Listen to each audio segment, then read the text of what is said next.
বলের আঘাতে ছটপট করতে করতে মাঠে লুটিয়ে পড়লেন মুস্তাফিজ। স্ট্রেচার এসেছে তাকে নিয়ে যেতে। তখন দলের যে বড্ড বিপদ, তিনি চলে গেলে বল করবেন কে? আর তো একটা বল বাকি, না করে কি যেতে পারেন ফিজ?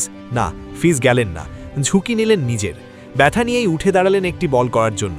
খুঁড়িয়ে খুঁড়িয়ে নিজের শেষ বলটি করলেন এবং উইকেটও পেলেন। এ যেন আহত হওয়া বাঘের অসাধারণ এক কামব্যাক, যে কামব্যাক ম্যাচের অন্যতম ব্রেক থ্রু এবং পাকিস্তানকে হারিয়ে বাংলাদেশের 2-1 ব্যবধানে ওয়ানডে সিরিজ জয়। বাংলাদেশ বনাম পাকিস্তানের মধ্যকার সিরিজ নির্ধারণী শেষ ম্যাচের টানটান উত্তেজনা। পাকিস্তানে জেতার জন্য প্রয়োজন 12 বলে 28 রান। ম্যাচের 49তম ওভারে আগমন ডেথ ওভারের বিশেষজ্ঞ কাটার মাস্টার মুস্তাফিজের। এই ওভারে প্রথম 3 বলে 2 ছক্কা খাওয়া ফিজের মুখে একরাশ হতাশা, কেননা ম্যাচটা যে বাংলাদেশের হাত থেকে ছিটকে যাচ্ছে। ওভারের 5ম বলে শাহিন আফ্রিদির জোরালো এক শট ফিজের হাঁটুতে। ফিজ মাটিতে লুটিয়ে পড়লেন। তখন বাকি তার এক বল।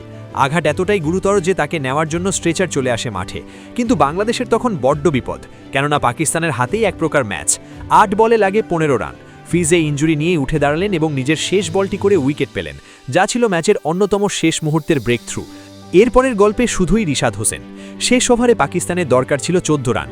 বাংলাদেশের বোলার ছিলেন রিশাদ হোসেন। নিজের প্রথম 6 ওভারে 55 রান দেওয়া স্পিনার শেষ ওভারে করলেন সেরা বোলিংটাই। কোনো বাউন্ডারি তো হজম করেননি, দিয়েছেন মাত্র 2 রান। এমনকি শেষ বলে স্টাম্পড আউট করেছেন শাহিন আফ্রিদিকেও, যিনি আগের ওভারেই মুস্তাফিজকে 2টি ছক্কা মেরেছেন। বলা যায় পাকিস্তানের মুখের সামনে থেকে ম্যাচকে নিয়ে এসেছে বাংলাদেশের টেবিলে। বলের দারুণ টার্নে বোকা বানিয়েছে দারুণ খেলতে থাকা শাহিন আফ্রিদিকে। শেষ ওভারের প্রথম বল ডট রিশাদের, বলে দারুণ টার্নে হতভম্ব আফ্রিদি। দ্বিতীয় বল ডট ক্যাচ তুলেছেন আফ্রিদি, কিন্তু বোলার রিশাদের ক্যাচ মিস। তৃতীয় বলে লং অনে খেলে 2 রান আফ্রিদির। চতুর্থ বল আবার ডট রিশাদের। পঞ্চম বল আম্পায়ার ওয়াইড দিলেও বাংলাদেশ রিভিউতে বলটি ডট হয়। ম্যাচের শেষ বলও ডট।